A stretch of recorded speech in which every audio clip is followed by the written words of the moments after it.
এজন্য দোস্ত যুবক তোমাদেরকে বলি, নিজে কখনো পাপের কাজে জড়াবা না।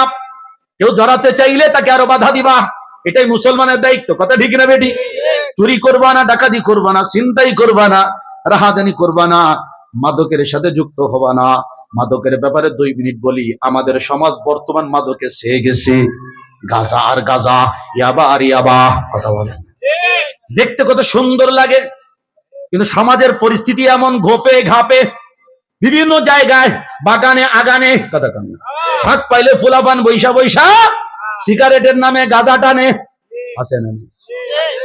সবার নাকের ডাকায় বাবা জানে কার ছেলে গাঁজা খায়, মাও জানে কার ছেলে গাঁজা খায়, মেম্বারও জানে তার সাথে কোন কোন পাবলিকে গাঁজা খায়, চেয়ারম্যানও জানে, প্রশাসনও জানে। এরপরে গাঁজা প্রতিরোধের তেমন কোনো ব্যবস্থাপনা নাই, খালি স্লোগান, মাদককে না বলুন, মাদককে। আমরা এখন সবাই মিলে কলাম না না, তাতে কি মাদক না হয়ে যাবে? মাদককে না বলুন মানে শব্দের না না, এই না মানে কাজের না। মানে যেমন জবানে বলছি মাদকের বিরুদ্ধে আমি, কাজের বেলা থাকবো মাদকের বিরুদ্ধে আমি। মাদক সেবন কত হারাম কাজ জানেন? রাসূল আকরাম সাল্লাল্লাহু আলাইহি সাল্লাম বলেন, এক মাদকের সাথে জড়িত 10 শ্রেণী মানুষের কবিরা গুনাহ হয়। কয় শ্রেণী? আমাদের সমাজ জানে খালি যারা মদ খায় তাদের বিরুদ্ধে ওয়াজ হয়, কথা কয় না। যারা শুধু মদ খায়, মদের সাথে শুধু মদ না, হাদিসে আসছে কুল্লু মুসকিরিন খামরুন ওয়া কুল্লু খামরিন হারাম। নবীজি বলেন প্রত্যেক নেশা জাতীয় দ্রব্যই হলো মদ। যেই জিনিসে নেশা তৈরি করে তার নাম মদ। বলে নেশা হয়েছে কি হয় নাই বুঝবো কি করে? বলে যেই অবস্থা আসলে মানুষের আকল বিবেক ঠিক থাকে না, তাকেই বলে মাদক, তাকেই বলে হলো নেশা। কথা কয় না। আব্বারে কাকা কয়, কাকারে আব্বা কয়, বুঝবেন সাওয়ালের মাথায় ধরছে।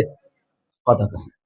রাস্তার মধ্যে হাঁটে, ডানে একবার বামে একবার, ঢোলে তালে, তাল মাটাল। কথা কয় না? পাও রাখে একদিকে চলে যায় আর একদিকে। দেখবেন রাস্তার পাশে থাকা খাম্বার জোরে ধাক্কা দেয়। আমি নিজে দেখছি।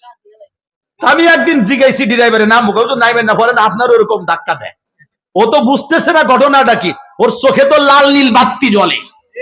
কথা কন না। ও সাদারে কালো দেখে, কালোরে সাদা দেখে, একো দু দেখতে হয়, দুকো চার দেখতে হয়। ও দূরের জিনিসকে মনে করে কাছে, বলতেছে তুই এখানে সত্যা খাম্বা বলে ডেরেনের এপাশে চলে আসে। আরে খাম্বা তো খাম্বার জায়গায় আছে, তোর মাথা ঠিক নাই। কথা কন না। আছে না নাই? হ্যাঁ ভাই, আমাদের সমাজের মধ্যে যারাই এই পরিস্থিতির শিকার, মুখামারাতুল আকল, যাদের বিবেক আচ্ছন্ন হয়ে গেছে, তারাই নেশার সাথে জড়িত। আর রাসূল বলেন প্রত্যেক নেশাই হলো মাদক দ্রব্য, প্রত্যেক মাদক হলো হারাম। প্রত্যেক মাদক কি? কেমন হারামের হারাম? রাসূল আকরাম সাল্লাল্লাহু আলাইহি সাল্লাম বলেন, ঈমানদার যারা, তাদের জন্য জান্নাত উৎসাহিত হয়ে আছে, জান্নাত অপেক্ষায় আছে সেজে গুজি। কখন জান্নাতের আমার মধ্যে ঢুকবি, আমাকে সে ব্যবহার করবি, আমার আরাম সে গ্রহণ করবি।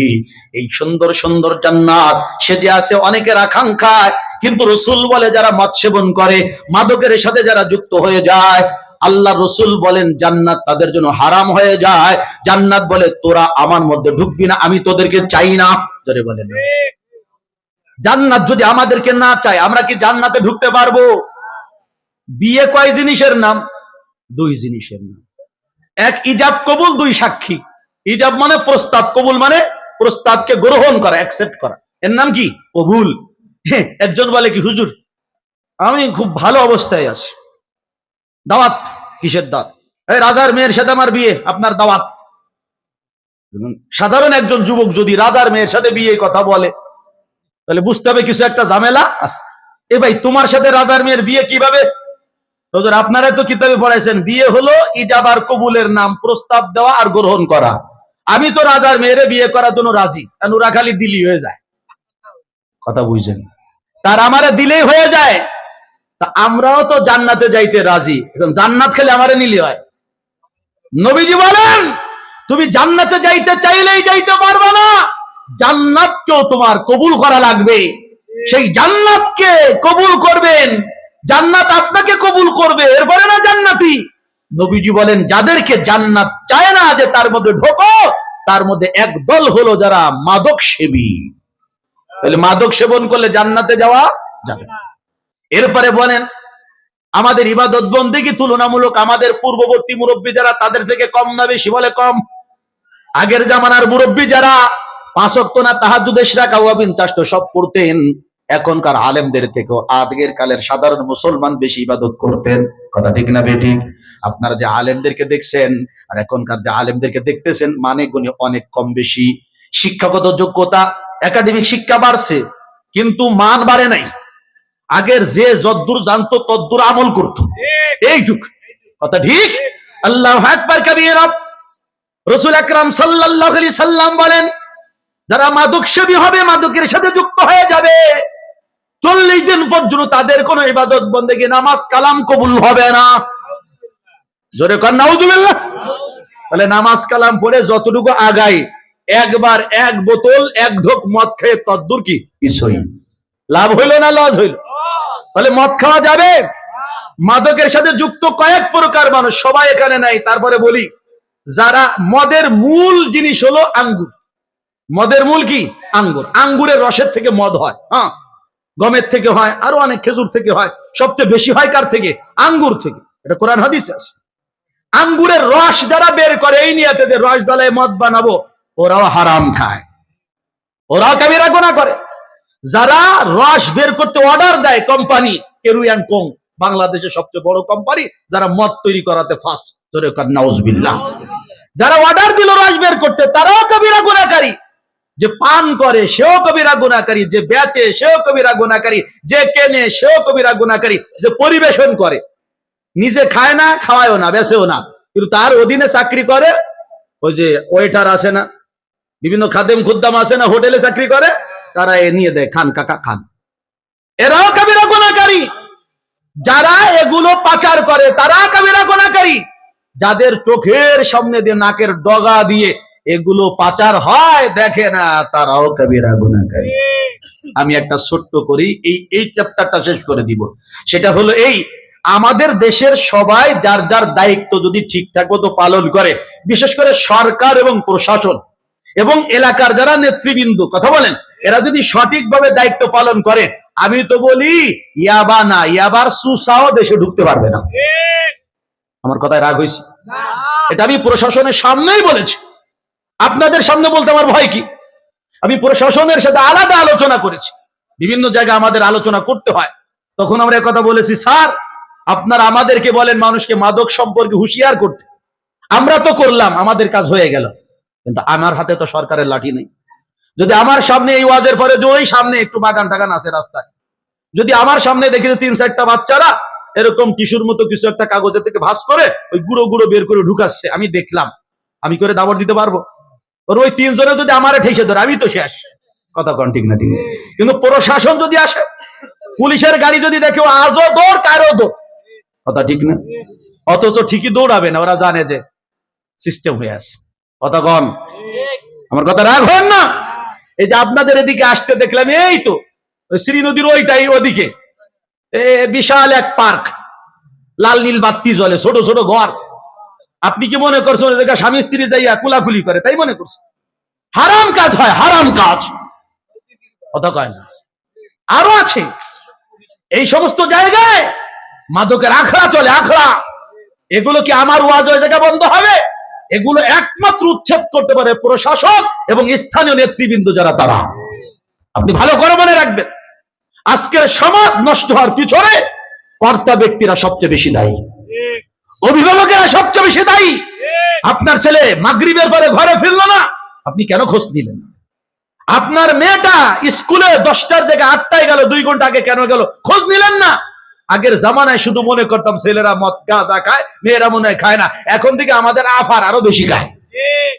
ছেলে হোক মেয়ে হোক, গার্জিয়ানকে অ্যালার্ট, সতর্ক হতে হবে। যুগ বড় খারাপ হয়ে গেছে। কথা ঠিক না? ঠিক না? সবাই মিলে যদি সচেতন হই আর কোরআন হাদিসের আলোচনা যদি ঠিকঠাক মতো করতে দেওয়া যায়, আশা করা যায় মাদকের পরিমাণ কমে যাবে। একটা সময় আল্লাহর ভয়ে এই সমাজ মাদক মুক্ত হয়ে যাবে ইনশাআল্লাহ। আমি তো আপনাদের সামনে 10 মিনিট বলে ফেললাম মাদকের ব্যাপারে।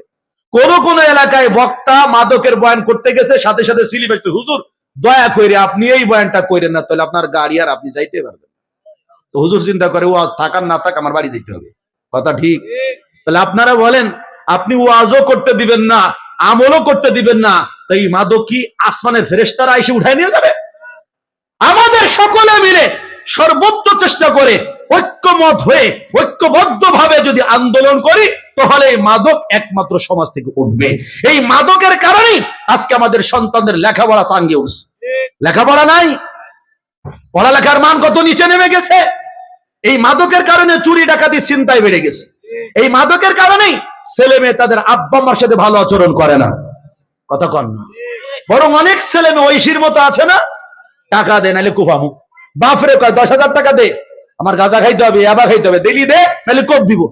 ভাবে চিন্তা করে লা ইলাহা ইল্লাল্লাহ সুবহানাকা ইন্নী কুনতু মিনাজ জালিমিন, গাঁজা খেয়ে মরে মর, আমার জানটা বাঁচুক, 10,000 টাকা চুরচুর করে দিয়ে দেয়। আছে না নাই? আজকের সমাজ এই পর্যায়ে পৌঁছে গেছে।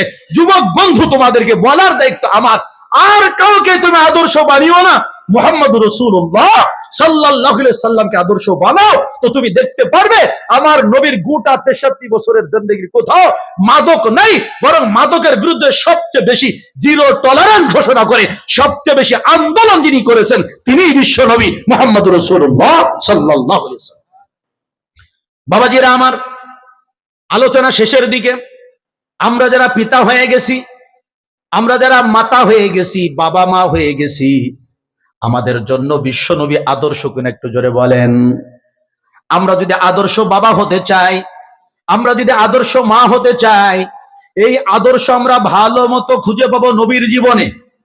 নবীর জীবনে সন্তানদের মধ্যে সবচেয়ে বেশি স্নেহ, সবচেয়ে বেশি মায়া, সবচেয়ে বেশি ভালোবাসা যেই মানুষটির প্রতি ছিল, তিনি হযরতে ফাতিমা রাদিয়াল্লাহু তাআলা আনহা।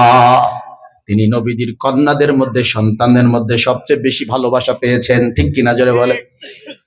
ফাতিমা রাদিয়াল্লাহু তাআলা আনহা নিজে শুনিয়েছেন, বলে আমার আব্বা যখন তিনি মদিনা থেকে কোথাও যেতেন সফরে অথবা ব্যবসায়ে, জিহাদের ময়দানে, সবার শেষে আমার বাড়িতে তিনি আসতেন, এসে আমার খোঁজ খবর নিতেন, আমাকে ভালো ভালো কিছু নসিহত করতেন, আমার মাথায় হাত বুলিয়ে দোয়া করে দিতেন, আমার হাসান হুসাইনকে কাছে নিয়ে তাদেরকে আদর করতেন।